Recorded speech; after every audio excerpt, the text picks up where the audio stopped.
Alright, guys. Okay. Let me take this.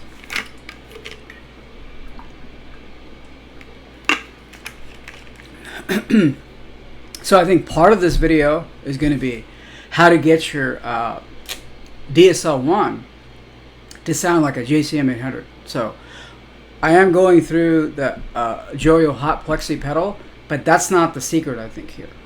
So that kind of gives you that thuddy sound, which I like. So you could use this pedal as well, which is the Super Overdrive, right?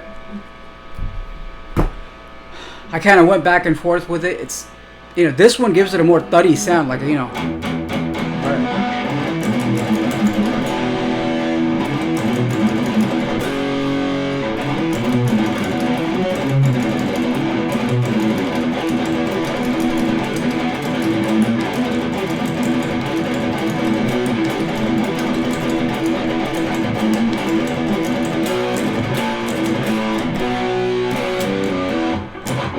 So, yeah, it gives it that thuddy sound. See how you can hear these notes clearly?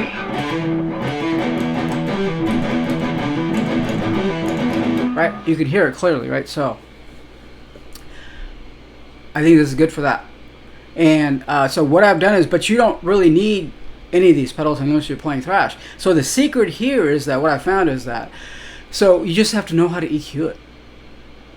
Right? You got to know how to EQ it, and this can take years and years of just listening to something and be like, well, how do I dial it in? I am an electrical engineer, so this is kind of, you know, I do signal processing. I graduated from San Jose State University, so, I mean, what I do, I mean, I don't do that as a living. I do AI as a living, but what I learned, you know, is all like theory and stuff. So I guess you don't need that background.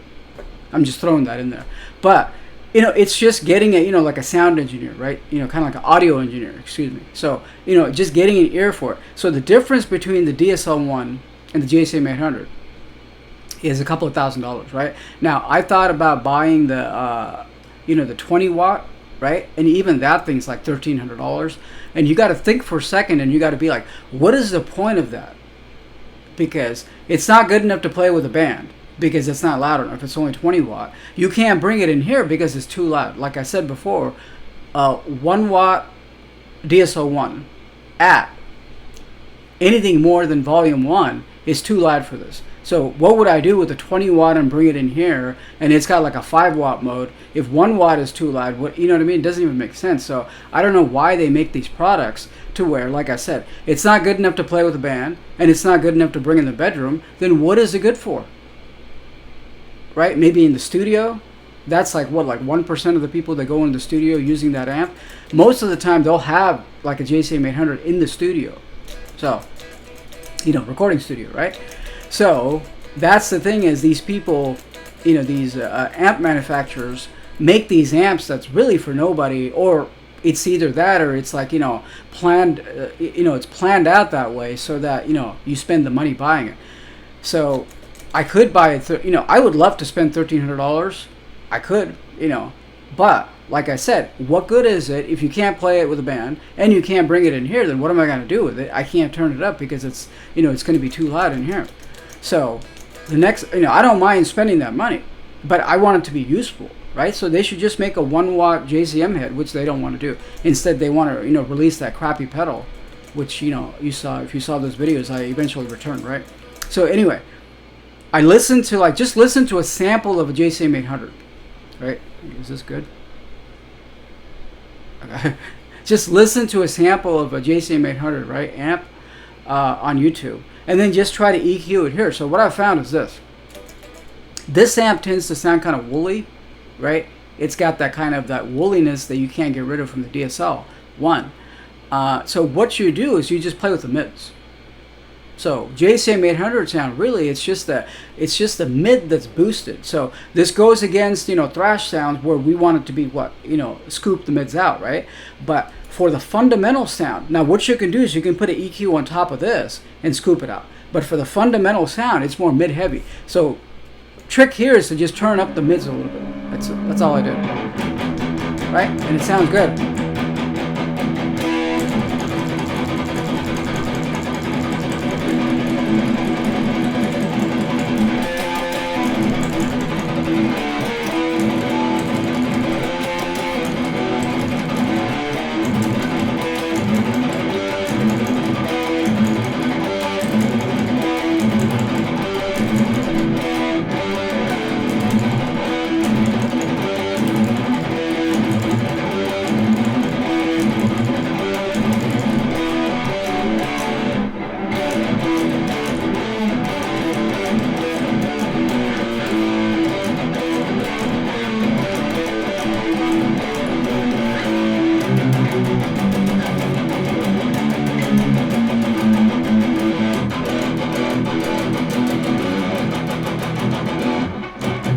I don't know what more can you want at this price point, right? And then, you know, so now I guess we'll talk about, so that's basically it. So if you want it to sound more like a JCM 800, what you'll have to do is you have to EQ this and then turn up the mids higher than the bass and the treble, and that'll give you this pingy sound. Right?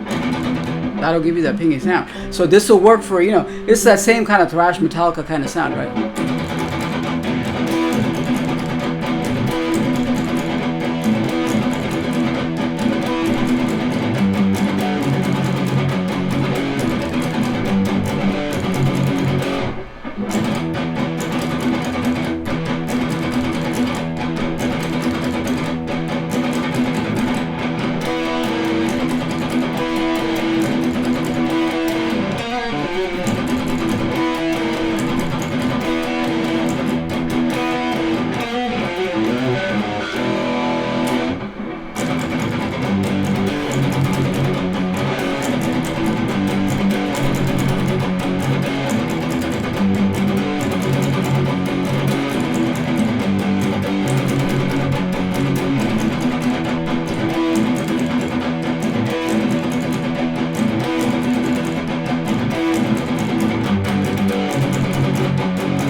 So anyway, you know, all of these riffs, I'm being funny here, all sound like Dave Mustaine inspired kind of riffs.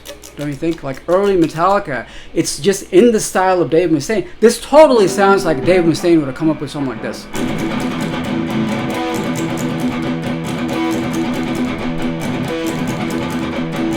Right? Because that's the signature sound. He pedals on the E and then he plays chords here. So anyway, I don't know. I mean, a lot of this, you know, sounds exactly, almost like, you know, very much inspired by kind of the songs that, the technique that, you know, Dave Mustaine, you know, wrote his songs that appeared on the Kill 'Em All. So anyway, yeah, it works pretty good, like I said. And then if you add the hot plexi pedal to it, it'll give it that kind of girth, right?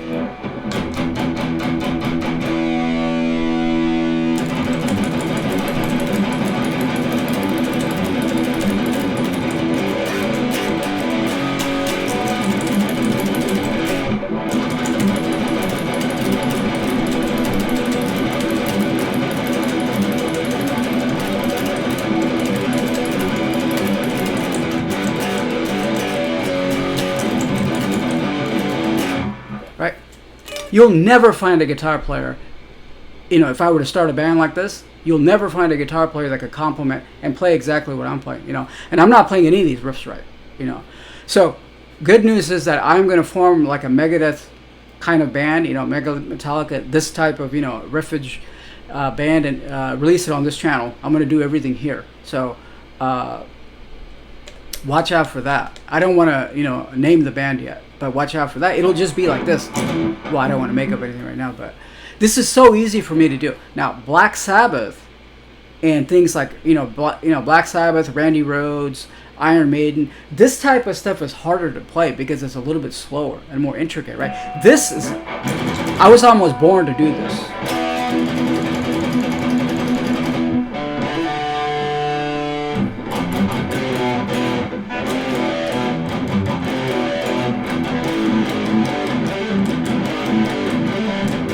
You know, I mean, play like that, right? And it takes, you know, practice, obviously. This is the kind of stuff that takes practice.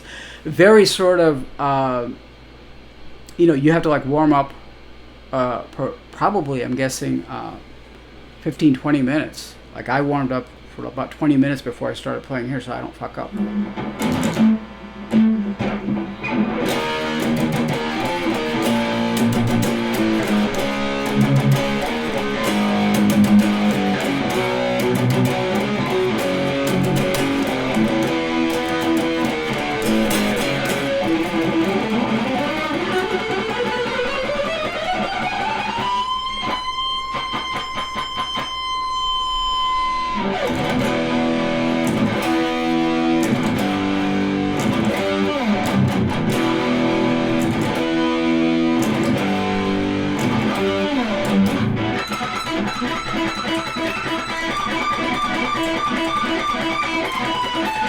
Alright,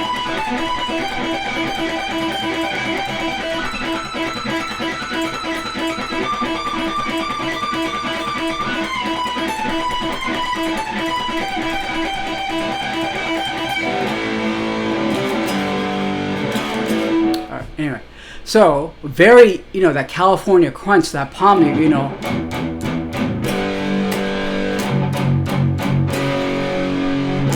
Right? So, you know, weird thing is that, like I said, I used to be in a band in the Bay Area, and we had 8 original songs. They had written all the songs. By the time I got there, I was brought in like a Dave Mustaine or like a, you know, Kirk Hammett, you know, kind of thing. And that's the only person I've met my whole life that could play just like this. Very sort of, you know, Hetfield Mustaine-ish, right? Right? Most people can't play this. They don't know how to palm you and how to articulate this. You know, so it's very, you know, right? It's like an art in its own. You either play like this or you don't. Like I said, of all the people I played with, you know, I've been in a band as a bass player when I was like a teenager, and then, you know, lead guitar player. Then now I'm just a, you know, standalone singer. I sing like, you know, Dio, Ozzy, that kind of stuff, where I don't play guitar at all, right? I just stand there and sing. Of all the people that I've met with, you know, played with, that one person in that band in the Bay Area, he was the only person that could play, and he had that shit down pat, man. You know, he was like, he made me, you know, look bad, because that's how like perfect he was. You know, he was almost as good as Hetfield, you know. And I quit out of that band because it's just you know, it was just kind of like the band itself. There was just like a lack of interest. You know, women destroy more bands than anything. You know, one day I'll talk about that, because they all had like supermodel girlfriends. So there's no real motivation when you already have like a supermodel girlfriend, you know, at that age, right? To actually, and I'm like, should we book a show? Should we go play? I don't know. And we're just, that's it. I don't know. What do you want to do? What do you want to do? Should we play? Not sure. I'm like, you know, there's no drive to do anything, you know, and we had like agent and everything. Supposedly, you know, our first album went up to a major label, but nothing happened. After that, I quit because it was just like a lack of, you know, lack of interest, right? Lack of interest to move along. The songs were there, we had everything, but it's just that, you know, there's no fire. You know, this is the kind of thing when you're a band, right? You either have to have that discipline inside you, or you have a mentor who, you know, tells you that, oh wait, you guys need to do this, this, this, and this, right? Like a manager, right? We didn't have any of that, so it's just kind of, like I said, I was like, let's go book a show. I called up the venue, let's go play. Do you want to play? Do you want to play? I don't know. What do you think? What do you know? There's just like, and I was just like, dude, I want to be like playing and stuff, you know. I did play a couple of shows with them though. It was kind of cool. I remember this one night we played, and then they wanted me to do like a standalone, you know, solo, right? Like a, you know, just a spotlight solo, right? And it's like, I didn't want to do it because we had already playing like, you know, solos in every single song. I was brought in as a lead player, right? I was the only lead player. And then they put me on the spot, and they were just like, solo, solo, solo, solo, right? I'm playing. I'm like, well, all right, fine. And then I had my little spotlight, you know, and then we went into one of her songs, which was cool. I do miss those times though. But I don't think I had this kind of sound figured out back then. Definitely didn't play like how I played here, as far as the crunch, the California crunch. I could play, but I didn't have this right. You know, that kind of, you know, acumen. I didn't have that. So that's the thing. When you have the sound good, like I said, turn up the mids in this, which is counterintuitive, right? Because people say scoop out the mids, but I believe that is a second layer of EQ where you can scoop it out. So for the fundamental sound that comes from the amp, you want that to have presence, right? So presence is really, if you don't have a presence knob, the next best thing is the mids. So the way I have this set up, the mids is the highest, and then I've rolled back on the bass and the treble, right? And then you can even play around with the, you know, for the DSL1, you can even play around with the, you know, the reverb. I'm looking at it, it's a 12 o'clock, right? So if you have it too much, it'll take too much bite out of that sound, right? So if you actually roll it back, you'll get more of that top end back.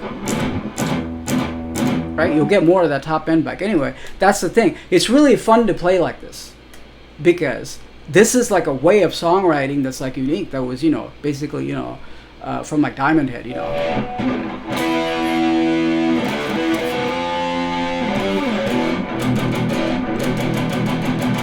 So the story goes that, Brian Tadler,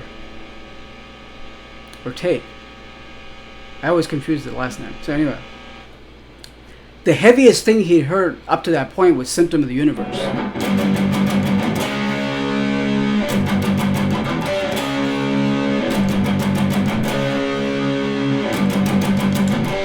So in many ways, Tony Iommi has invented so many different genres. That was widely regarded as the first thrash riff. When people heard that, people were like, what the fuck is this? So he was thrashing right there, right? Thrashing is basically, like I said, like I've talked about, the fundamental unit of thrash is like, right? That jigga jigga jigga jigga jigga jigga, that kind of shit. So he invented that shit, I think, which is just like relentless picking.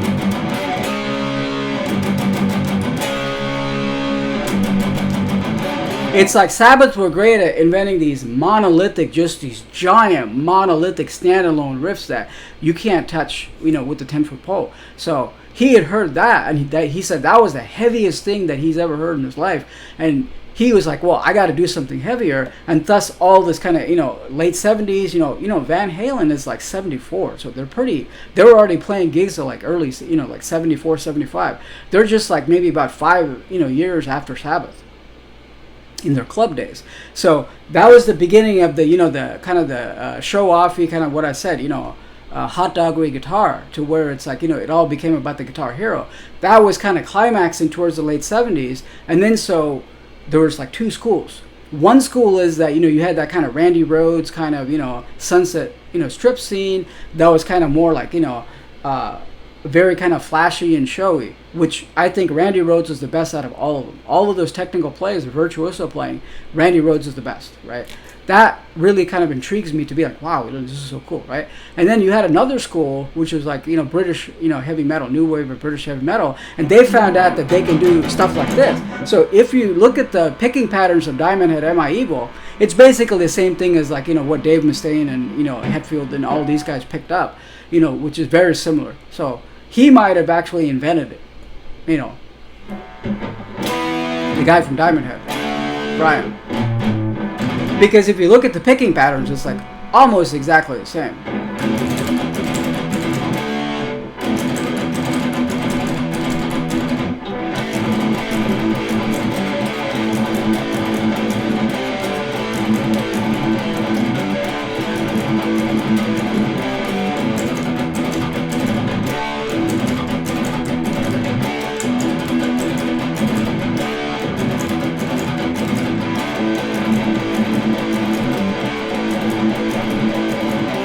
So this is like a new way of writing music, and like people like Mustaine and Hetfield picked up on that, and they were just like, oh shit, we could totally go to town with this, write, different kinds of more, cool, right? Some of that you'll hear on Four Horsemen, right?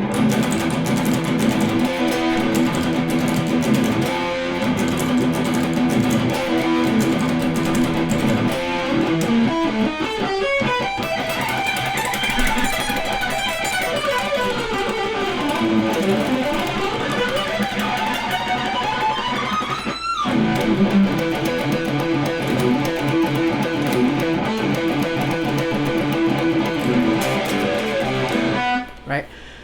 So you'll hear that. See, how I play the Diamond Head? Right? And then the other part, which is kind of similar. So you're going to hear similarities and stuff like that, I think. So that's the thing. This makes it easier. So the whole game here is palm mute.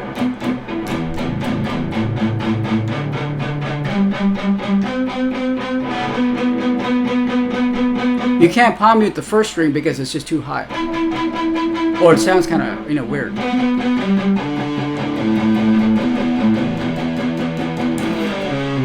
So what have we covered so far? How to turn your DSL-1 into a JCM 800 sounding, and all you do is just turn up the mids past the bass and the treble, right? And if you want, you can put this pedal on there. This is basically like the tube screamer, right? I think it's the same circuit. That's what people are saying is the same circuit. I've never tried the Tube Screamer. I bought this instead. And then you can have the Hot Plexi JOYO pedal. It says, this is the weirdest thing. It says Plexi on here, but if you go on Amazon, it says JCM 800 emulation. So, I don't know. So maybe it's not a Plexi, it's JCM 800. This just gives it that thuddy sound.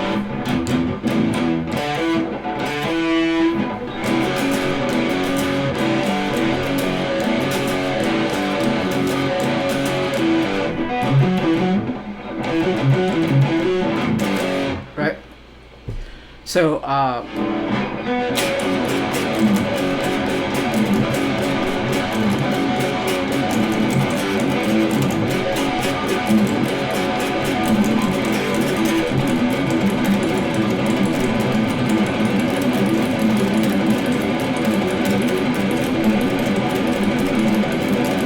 that should be easy to do.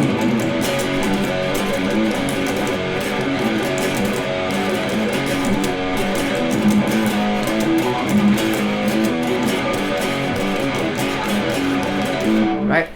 That should be easy to do. So this is the thing. You'll never find another guitar player that could play like this. I would love to form a band like this and, play. Go out and play because I can just, play and sing.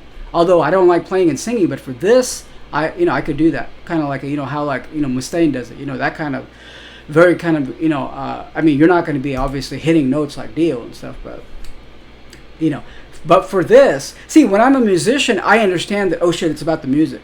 When I'm a standalone singer, I'm like, oh man, I just want it to be about the the vocal, right? But when I play this, I understand that, oh shit, how intricate am I playing all these different things, and it's like if I were to bring in a singer, right, I would probably have the same attitude that most people have when I go into a band as a standalone singer. I'm like, dude, just shut up and sing. One of my first bands where I was a bass player, I wanted to be like Steve Harris. I've written all these songs and I'd taken the guitar players and guitar players weren't having it. They were just like, dude, my mistake was that I thought that I could command the same respect as Steve Harris. Well, no one can, right? No one can command that level of respect. So, guitar players aren't willing to, and I always this is the kind of stuff that I'm playing that I basically got off the wrong start. I should have never started in bass. But when I did that, the garage, we were playing the garage, and then me and another guitar player, his name was Steve. And then he would say, because I would be like, Steve Harris, kind of like, what I mean? Like orchestrating everything and, doing all the things. And then he would say, man, if we get a singer in here, I'm just going to be like, shut up and just sing the way Karthik tells you how to sing, which is me, right? At that point, I wasn't singing. But I mean, that's kind of the attitude that musicians have towards singers is my point, right? But when I become a musician, I understand that. I'm like, dude, we're playing all the shit and you're just sitting there on top going la la la la la, right? So it's like, I totally get it. For this kind of music, you know what I mean? So if I were to bring in a singer, I'd be like, dude, I'd be totally limited because my success would depend on him showing up. And how singers have a huge ego, right? So I would have to sing for this. But like I said, I would love to form a band. But when I was living in LA, I actually put out an ad and I said, I wanted to form a Megadeth Metallica type band. And not even one person responded. Because this music is hard to play. Playing it on guitar is easy. You'll never find a bass player who will actually want to come in and who will actually, play, right? And show up, because bass players are the hardest to find. Drummers, good luck, right? Good luck finding a drummer that has the stamina to pull off this kind of stuff, right?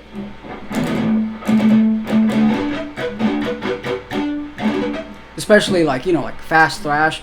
Now the skank beat, for like Slayer, right? It goes, it's like a faster skank beat. Slower skank beat, which is like kind of like mid-tempo, I would say, which is basically like Megadeth Metallica, to where they don't do, I think about it as double time, although double time is probably not the right word, but, Paul Bostaph calls this the Bay Area polka, that beat, right? The word skank beat, right, it's a relatively new term, I think. Maybe in the last 10, 15 years, maybe, because maybe it comes from, I don't know where it comes from. you know. But Bay Area people, I don't know, they probably don't call it the skank beat. Maybe it comes from like hardcore punk, or maybe it comes from, I don't know where the origin of that word comes from, but right, to play those kind of beats, you got to have stamina. You know, like I said, I made the joke, then I said that, you know, I joke around a lot, so don't take everything I say seriously. So I made the joke that I said, you know, if you're like over 30, right, unless you're signed or you're exceptional, you probably can't keep up with like Megadeth, Metallica type music, you know, simply from all the people that I've seen here, you know what I mean, that want to play this stuff. Most people can't even play it. Maybe, you know, I need to move back to the Bay Area, you know. I think, I've met one drummer my whole life who even comes close to playing something like this. So, right? But then most of the, you know, drummers, they don't want to take instruction. Right? So if I write a riff and I'm like, dude, all you have to do is follow the riff. And so, see, the thing is that, I'll just say this right here. Thing is that a lot of people can copy other people, right? You may be able to play like all the, you know, the guitar parts for like, you know, Megadeth, or, you know, maybe you can, you know, play, you know, all the drum parts for, you know, a thrash band and stuff like that. But then you're just sort of copying, you know, other people. So the real test comes when it says, well, I came up with a riff, put a, you know, right? Can you just jump in on the drums? And they can't do that, because that's the hardest part, is that requires original thinking. That requires actually applying how to put together a beat for this riff. And that's going to be actually schooling, right? That's going to actually be thinking. No one wants to do that. Most people just want to go in and jam. And they don't want to sit there and kind of map it out. And, you know, this is a science. You know, whether you want to believe it or not, it's kind of a science. You know, maybe it's kind of a science. It's art, but it's, you know, it's kind of a science, to where it's like, you know, people spend a lot of time fleshing out these beats, right? Fleshing out the stuff. So all people want to do is just go get the rock star kick. Turn it off. All people want to do is go get the rock star kick and just kind of go in and just start jamming. And if you tell them, no, right there, we need stops, slow down, and do this, and they're just like, because no one wants to take direction, no one wants to be schooled, right? See, people think that being in a band is fun, right? Being in a band is not fun. It's just like, you know, an engineer putting something together. Right? It's just like an engineer putting something together. It's just like a, you know, a writer getting writer's block, and then, you know what I mean? Like a novel writer, or like, you know, somebody who writes for a living, right? It's the same thing, is that hard work is hard work. You got to put that hard work in, where you're going to get mental blocks, and you're going to, you know, so it's the same thing. This is not fun. Anybody who thinks it's fun, right? It's fun maybe when you master it and then you play it on stage, when you've learned the song. And we've all agreed on that part comes after that part comes after that part. Everybody respects each other. Then when you go play live, when your chops are good enough, that's when it's fun, right? But getting in the studio and writing the song is not fun. So there's no way. I guess I'll write a riff. Fine, sure. I'll write a cheesy riff, because I don't want to give away my good ones.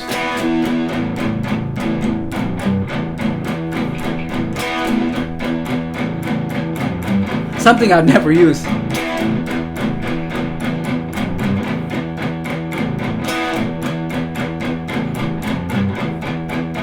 Right? So if you're a drummer, right, you should just come in that beat. But it's not, you know, if you're good enough, right, as far as being creative, I'm not saying good enough skills, but, you know, creative, you should just be like, oh, I know what he's doing. And then, you know, and then just come in right there, right? But if it's the wrong beat, I have to be like, no, just do this, you know, follow this and do this, right? And that basically, you know, goes south, because they don't want to be schooled. Nobody wants to be told. People just want to come in and play. No one wants to, like, so if I stop it and I go, okay, for that one, just, can you just do this? You know, we want to, like, or do this with the bass drum, and then just kind of, you know, do that with the cymbals, and they don't want to do it. Or they'll learn it, and the next week they'll come back and they'll, like, forget it. So there's so many layers here. This is why bands don't get started. So I need to get hooked up to, like, professional musicians who are, like, you know, who can actually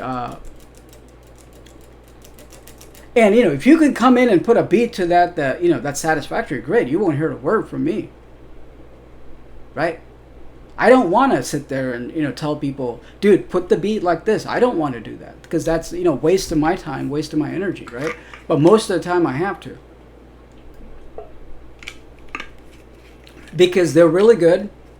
They have the chops, but they've spent their whole life mimicking, other drummers or mimicking, Metallica parts, mimicking, all this stuff. So when you write a riff like that, I know that's cheesy. I did it on purpose, right? When you write a riff like that, they don't know what beat to put on there.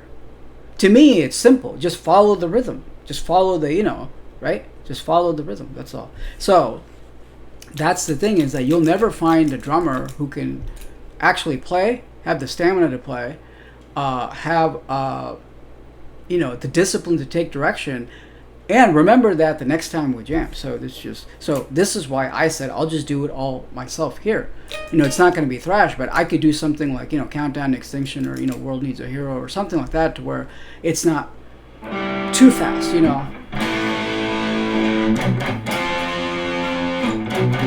Oh, forgot to turn on the pedal. See, that's what it sounds like without the pedal. This is with the pedal.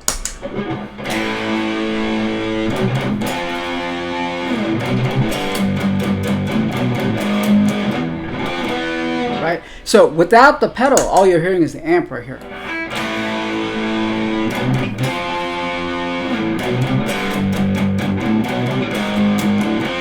So I guess now is a good time to talk about, where should the sound be coming from. Even like James Hetfield said that, during the Ride the Lightning time, right, when they're trying to, come up with the sound and put, different sound to Kill 'Em All, that the distortion should come from the amp. If it comes from the pedal, it's going to be weak. This is why the JCM 800 pedal is, was stupid, right? I actually bought it just because I fell for the marketing. But I knew that was going to be the case in the back of my mind, that, oh, wait, this is probably going to be lame, because the pedal is not going to give you that girth, right, to that sound. The only thing that'll give you that weight is the distortion from the amp. Now, all this is going to do is just kind of clean it up a little bit. Right, now I turned it on. This is the Hot Plexi.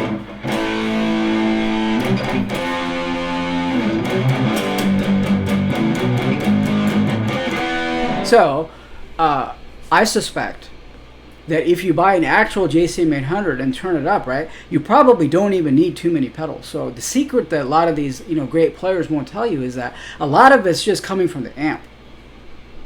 Right, a lot of it's just coming from the amp. They might just have one or two effects on the pedals, right?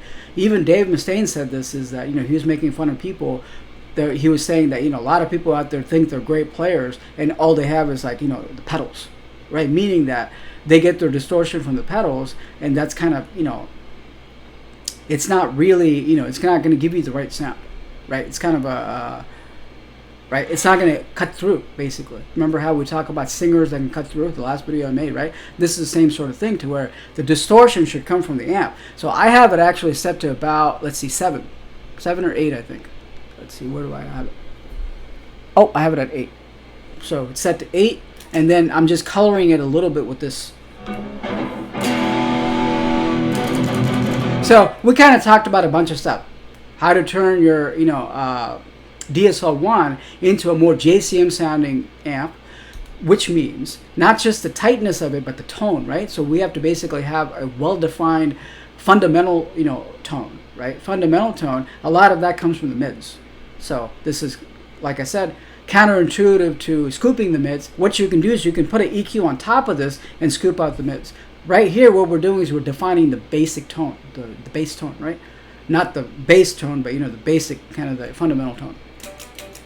And then we just add the pedal to sort of tighten it up, and then you get the sound.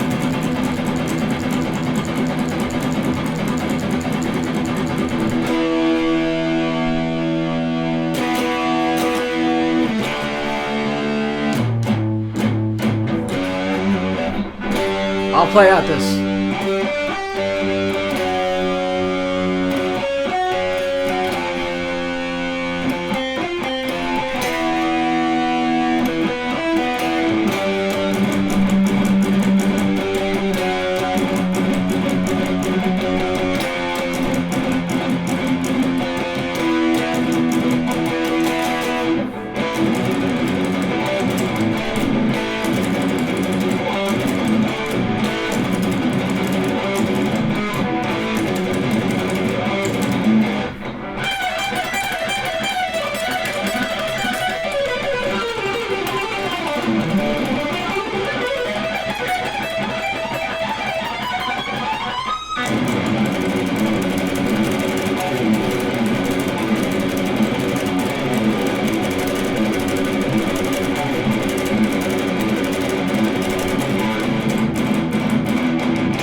Yeah, fucked up right there. All right.